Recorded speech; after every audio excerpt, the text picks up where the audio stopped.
সকল Assam exam preparation চেনেলটোলৈ আপোনালোক সকলোকে স্বাগতম জনাইছোঁ। আজি আমি এনচিইআৰটিৰ হিষ্ট্ৰীৰ 9 নম্বৰ পাৰ্টটো লৈ আহিছোঁ। বহুতেই ইম্পৰ্টেণ্ট হয়। আমি এনচিইআৰটিৰ টেক্সট বুকৰ পৰা এই কুৱেশ্যনখিনি সংগ্ৰহ কৰা হৈছে। আমাৰ যেহেতু গ্ৰেড 3 হওক গ্ৰেড 4 হওক বা আমাৰ যিকোনো এক্সামেই হওক আসাম পুলিচৰে হওক আমাৰ যিকোনো এক্সামৰ ক্ষেত্ৰত আমাৰ এনচিইআৰটিৰ বুকৰ পৰাই আমাৰ কুৱেশ্যন অহা দেখা যায়। গতিকে আমি এনচিইআৰটিৰ এই প্ৰথম 10টা পাৰ্ট আমি হিষ্ট্ৰী দিছোঁ আৰু পাছত আমি জিঅ'গ্ৰাফি দিম, তেনেকৈ গৈ থাকিম। আৰু লগতে হিষ্ট্ৰী ক্লাছ 6ৰ পৰা এনচিইআৰটি সকলো কুৱেশ্যন ক্লাছ 6ৰ পৰা একদম ক্লাছ 12লৈকে আমি দি যাম। গতিকে আপোনালোকে ভালদৰে চাই যাওক। এইখিনিৰ পৰাই আপোনালোকৰ যিখিনি কুৱেশ্যন আছে সেইখিনি কমন পৰিব। আহক আজি আমাৰ এই ভিডিঅ'টো আৰম্ভ কৰোঁ। আমাৰ এইখিনি বহুতেই ইম্পৰ্টেণ্ট হয়। most important for ADR grade 3 and grade 4 Assam Police SSC any other GOVT exams. আজি আমাৰ প্ৰথম কুৱেশ্যনটো আছে যে when did Murshidabad became the capital of Bengal? Murshidabad কেতিয়া বংগৰ ৰাজধানী হৈছিল? ইয়াৰ শুদ্ধটো হৈছে অপশ্যন বি 1704। মুৰ্ছিদাবাদ সেই সময়ত অৰ্থাৎ 1704ত মুৰ্ছিদাবাদত বংগৰ শাসক কোন আছিলে? মনত ৰাখক বংগৰ সেই সময়ৰ শাসক আছিলে মুৰ্ছিদ কুলি খান। মুৰ্ছিদ কুলি খান এওঁ আছিলে বংগৰ সেই সময়ৰ শাসক। এই 1704ত বংগৰ শাসক মুৰ্ছিদ খানে কি হয় ঔৰংজেবৰ আদেশ অনুসৰি ডাক্কা, আৰু সেই সময়ত ডাক্কা বুলি কৈছিলে, আৰু বৰ্তমান বাংলাদেশৰ ঢাকা, তাৰ পৰা তেওঁ ৰাজধানী স্থানান্তৰ কৰিছিল। আগতে অৰ্থাৎ ডাক্কাত অৰ্থাৎ বৰ্তমান বাংলাদেশৰ ঢাকা বুলি কোৱা হয়, তাত ৰাজধানী আছিলে, আৰু তাৰ পৰা মুৰ্ছিদাবাদলৈ ৰাজধানী স্থানান্তৰ কৰিছিলে। অৰ্থাৎ 1704ত মুৰ্ছিদাবাদৰ নতুন ৰাজধানী পাতিছিলে। ইয়াৰ পাছত আহিলে কুৱেশ্যন নম্বৰ 2। ইয়াত কৈছে যে which town been call the gate of Mecca? কোনখন চহৰক মক্কাৰ দুৱাৰ বুলি কোৱা হৈছে? ইয়াৰ শুদ্ধটো হৈছে অপশ্যন এ গুজৰাটৰ চুৰাট। চুৰাটৰ কি হয় উপকূলৰ পৰা বহু তীৰ্থযাত্ৰী জাহাজেৰে যোৱাৰ বাবে চুৰাটক কি হয় মক্কাৰ প্ৰৱেশদ্বাৰ বুলি কোৱা হয়। আৰু মনত ৰাখিব এই চুৰাটক গেটৱে অফ দি ৱেষ্ট বুলি কোৱা হয়, অৰ্থাৎ পশ্চিমৰ দুৱাৰ। চুৰাটক কি বুলি কোৱা হয়? Gateway of the west. Gateway of the west অৰ্থাৎ পশ্চিমৰ প্ৰৱেশদ্বাৰ। বহুত ইম্পৰ্টেণ্ট হয়। গেটৱে অফ দ্য ৱেষ্ট বুলি কাক কোৱা হয়? মনত ৰাখিব চুৰাট। ইয়াৰ পাছৰ কুৱেশ্যনটো আহিলে যে Vasco da Gama was a resident of. Vasco da Gama ক'ৰ বাসিন্দা আছিলে? ইয়াৰ শুদ্ধটো হৈছে option A Portugal. Vasco da Gama আছিলে পৰ্তুগালৰ এজন বাসিন্দা। আৰু তেওঁ কি হয় তেওঁ আছিল পৰ্তুগীজ নাবিক, আৰু তেওঁ ইউৰোপ আৰু এছিয়াক সাগৰীয় পথেৰে প্ৰথমবাৰৰ বাবে সংযোগ কৰিছিলে। আৰু তেওঁ যি সাগৰীয় পথ আৱিষ্কাৰ কৰিছিলে সেইটো কোৱা হয় কেপ অফ গুড হপ, অৰ্থাৎ যিটো পথ আছিলে সাগৰীয় পথ sea route Cape of Good Hope. মৰহত তেওঁ যিটো সাগৰীয় পথ আৱিষ্কাৰ কৰিছিলে সেইটো হৈছে কেপ অফ গুড হপ।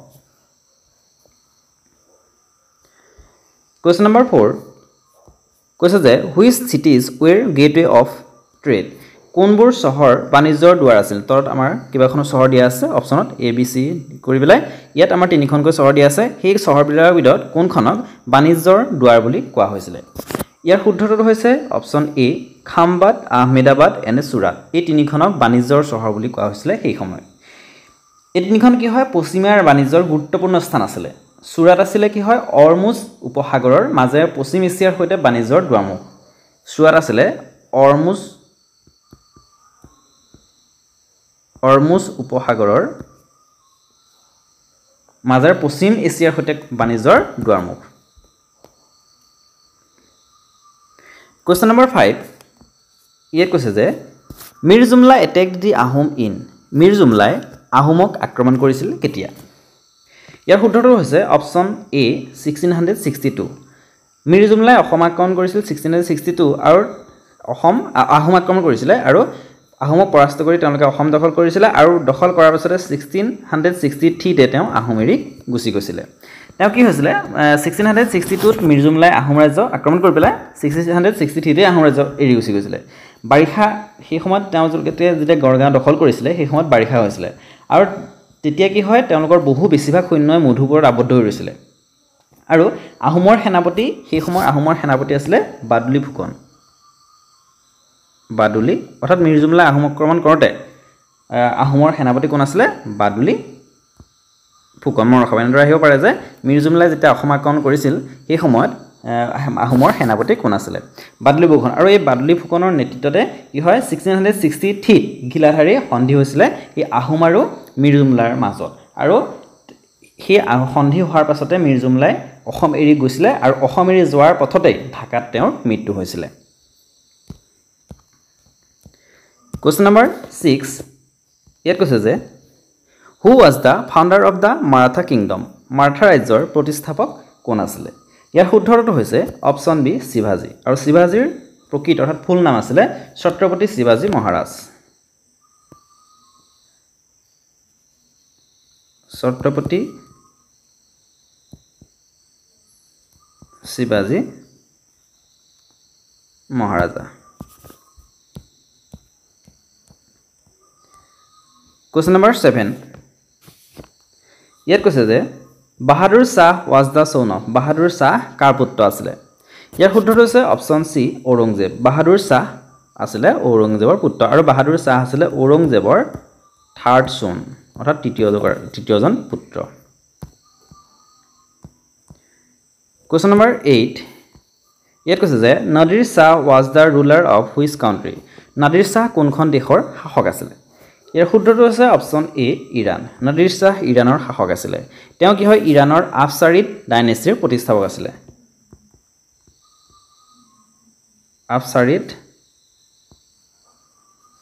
ডাইনেষ্টিৰ প্ৰতিষ্ঠাপক আছিল আৰু তেওঁ কি হয় 1736 ৰ পৰা 1747 লৈকে ইৰাণ শাসন কৰিছিল Question number 9 ইয়াত কৈছে যে name the Sirajuddaulah's commander who cheated him at the battle of Plassey Palashi যুদ্ধত তেওঁ প্ৰতাৰণা কৰা সিৰাজউদ্দৌলাৰ কমান্ডাৰজনৰ নাম কি আছিল ইয়াৰ শুদ্ধটো হৈছে অপশ্যন বি মীৰ জফৰ আছিল পলাশী যুদ্ধত প্ৰতাৰণা কৰা অৰ্থাৎ সিৰাজউদ্দৌলাক প্ৰতাৰণা কৰা কমান্ডাৰ আৰু কি হয় 1700 আৰু এই পলাশী যুদ্ধ কেতিয়া হৈছিল 23rd জুন 1757 মনত ৰাখিব পলাশী যুদ্ধ 23rd জুন 1757 চনত হৈছিল আৰু কাৰ মাজত হৈছিল ৰবাৰ্ট ক্লাইভৰ নেতৃত্বত ব্ৰিটিছ ইষ্ট ইণ্ডিয়া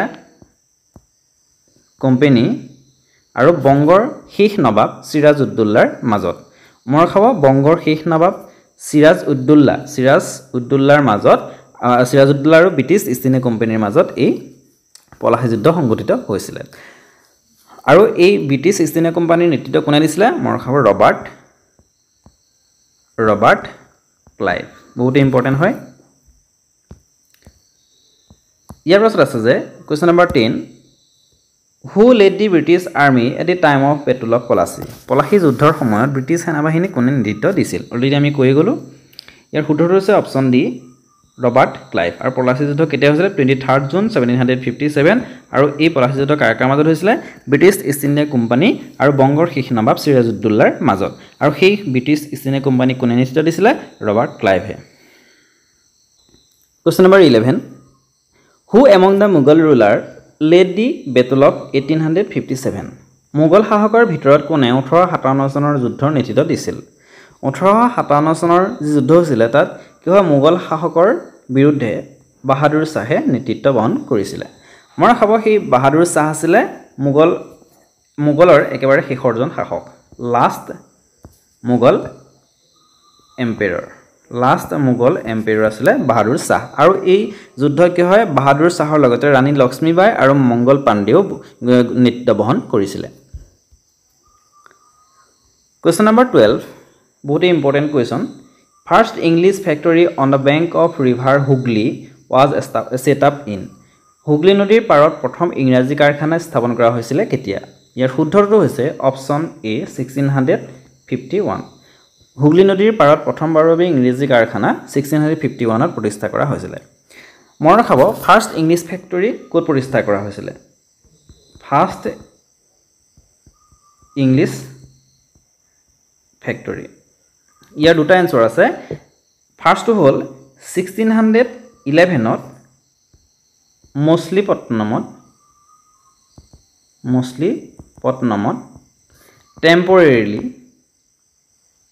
অৰ্থাৎ স্থায়ী নাছিলে টেম্পৰেৰি ইংলিছ ফেক্টৰী গঢ়ি তোলা হৈছিল আৰু 1613ত সুৰাটত পাৰ্মানেণ্টলি ইংলিছ ফেক্টৰী স্থাপন কৰা হৈছিল ই ইংলিছ ইষ্ট ইণ্ডিয়া কোম্পানীয়ে মনত ৰাখিব মছলিপট্টনমত ফাৰ্ষ্ট অৰ্থাৎ টেম্পৰেৰি 1611ত আৰু 1613ত পাৰ্মানেণ্টলি অৰ্থাৎ স্থায়ীভাৱে এই সুৰাটত পাৰ্মানেণ্টলি সেই ইংলিছ ইষ্ট ইণ্ডিয়া কোম্পানীয়ে ফাৰ্ষ্ট ফেক্টৰী প্ৰতিষ্ঠা কৰিছিল এষ্টাব্লিছ কৰিছিল বহুত ইম্পৰ্টেণ্ট হয় ইয়াৰ পিছত আহিলে কুৱেশ্যন নম্বৰ 13 ইয়াত কৈছে যে after the death of Alivardi Khan in 1756 who became the Nawab of Bengal 1756 চনত আৰিবৰ্ডি খানৰ মৃত্যুৰ পিছত বংগৰ নৱাব কোন আছিল ইয়াৰ শুদ্ধটো হৈছে অপশ্যন সি সিৰাজ উদ্দৌলা মোৰ খবৰ 1756ত কি হয় আৰিবৰ্ডি খানৰ মৃত্যু হৈছিল বংগৰ নৱাব আৰু সেই তেওঁৰ পাছতে বংগৰ নৱাব হৈছিল সিৰাজ উদ্দৌলা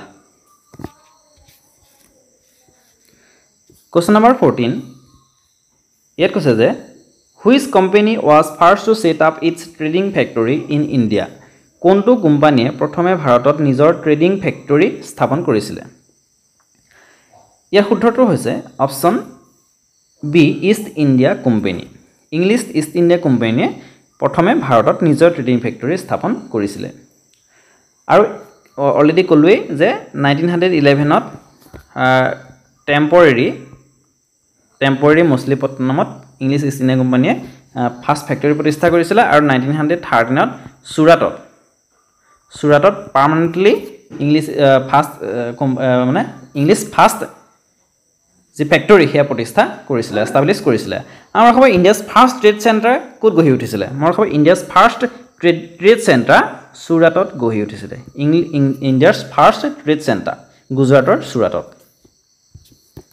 Question number 15 কৈছে যে who introduced doctrine of lapse প্ৰৱৰ্তক কোন আছিল বা কোনে কৰিছিল ইয়াৰ শুদ্ধটো হৈছে option A Lord Dalhousie doctrine of lapse প্ৰৱৰ্তন কৰিছিল এই doctrine of lapse কিনো এইটো এটা মতবাদ হয় আৰু এইটো কি হয় কোনো ভাৰতীয় শাসকে যেতিয়া পুৰুষ উত্তৰাধিকাৰী এৰি নোযোৱাকৈ মৃত্যুবৰণ কৰে তেন্তে তেওঁৰ ৰাজ্য স্বয়ংক্ৰিয়ভাৱে ইংৰাজৰ অধীনলৈ গুচি যাব এইটোৱে আছিল ডক্ট্ৰিন অফ লেপছ আৰু এইটো কি হয় প্ৰথমে লৰ্ড ডেলহাউসে প্ৰৱৰ্তন কৰিছিল আৰু এইটো 1848ৰ পৰা 1856 লৈ চলিছিল তাৰ পাছত ই বিলুপ্ত হৈছিল বিদ্ৰোহৰ ফলত বিলুপ্ত হৈছিল ইয়াৰ আছিল কোৱেশ্যন নম্বৰ 16 এই কৈছে যে হু ৱাজ হাইদাৰ আলী কোন আছিল মনত ৰাখিব তেওঁ আছিল হাইদাৰ আলী আছিল ৰুলাৰ অফ মাইসুৰ এজন শাসক আছিল ৰুলাৰ আছিল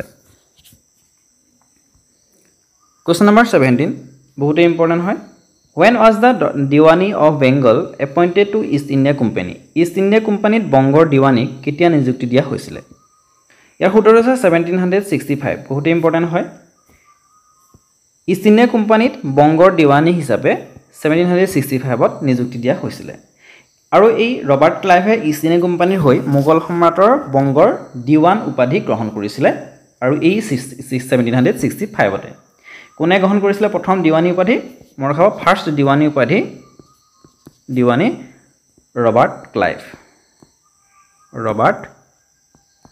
ক্লাইভ আৰু এই মানে এই যেটো দিৱানী হে দিৱানী মানে কিনো দিৱানী হৈছে কি কোনো অঞ্চলৰ ৰাজহ সংগ্ৰহ বা ৰাজৰ প্ৰশাসন সম্ভালা যিজন ব্যক্তি সেই ব্যক্তিজনক হে দিৱানী বুলি কোৱা হৈছিল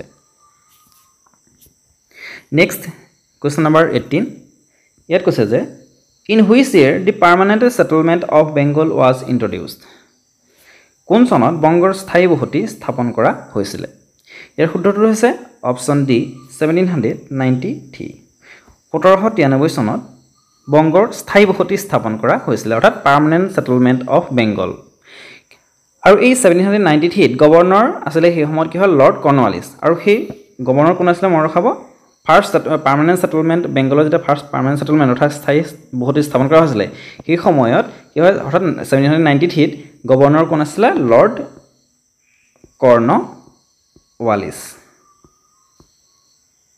কৰ্ণৱালিছ ওকে আৰু তেওঁ কি হয় তেওঁৰ নেতৃত্বত ইষ্ট ইণ্ডিয়া কোম্পানীয়ে বংগৰ জমিদাৰসকলৰ লগত এই চুক্তি কৰি স্থায়ী বসতি কাৰ্যকৰী কৰিছিল ওকে আৰু এইটো পাৰ্মানেণ্ট সেটেলমেন্ট এটা চুক্তি হয় আৰু সেই পাৰ্মানেণ্ট সেটেলমেন্ট বেংগলত মূলত কি হয় কোম্পানী আৰু জমিদাৰসকলৰ মাজত ভূমি ৰাজহ নিৰ্ধাৰণৰ বাবে কৰা এক চুক্তি Question number 19 it কৈছে যে who introduced the permanent settlement of Bengal বংগৰ স্থায়ী বসতি কোনে প্ৰৱৰ্তন কৰিছিলে অলৰেডি আমি ক'লোৱে যে কোনে কৰিছিলে লৰ্ড কৰ্ণৱালিছে সেই সময়ৰ গভৰ্ণৰ লৰ্ড কৰ্ণৱালিছে কি হয় এই বংগৰ স্থায়ী বসতি প্ৰৱৰ্তন কৰিছিলে অৰ্থাৎ কোম্পানী আৰু জমিদাৰসকলৰ মাজৰ ভূমি ৰাজহ নিৰ্ধাৰণ কৰা এক চুক্তি আৰু এইখন কেতিয়া কৰা হৈছিলে 1793 আজি আমাৰ একেবাৰে শেষৰ কোৱেশ্চন বহুত ইম্পৰ্টেন্ট এটা question Which year is the mark of beginning of Champaran movement by Mahatma Gandhi? কোন বছৰত মহাত্মা গান্ধীৰ চম্পাৰণ আন্দোলন আৰম্ভ হৈছিল ইয়াৰ শুদ্ধটো হৈছে অপচন সি 1917 1917 চনত মহাত্মা গান্ধীৰ নেতৃত্বত চম্পাৰণ আন্দোলন আৰম্ভ হৈছিল 1917 চনৰ কি হয় চম্পাৰণ সত্যাগ্ৰহ ভাৰতৰ গান্ধীৰ নেতৃত্বত প্ৰথম সত্যাগ্ৰহ আন্দোলন আৰু ভাৰতৰ স্বাধীনতা আন্দোলনৰ গুৰুত্বপূৰ্ণ বিদ্ৰোহ হিচাপে গণ্য কৰা হয় আৰু এক কি হয় কৃষক বিদ্ৰোহ আছিল এক কৃষক বিদ্ৰোহ আছিল আৰু এই চম্পাৰণ যে সেই চম্পাৰণ কি হয় বিহাৰৰ চম্পাৰণ এখন জিলা হয় আৰু সেই বিহাৰৰ চম্পাৰণ জিলাত কি হয় সেই কৃষক বিদ্ৰোহ সংঘটিত হৈছিল আজিলৈ এই যদি এই ভিডিওটো কোৱেশ্চনখিনি ভাল পালে লাইক কমেন্ট শেয়াৰ কৰিব আৰু লগতে কোনোবা যদি নতুন হয় তেনেহলে চেনেলটো সাবস্ক্ৰাইব কৰি দিব ধন্যবাদ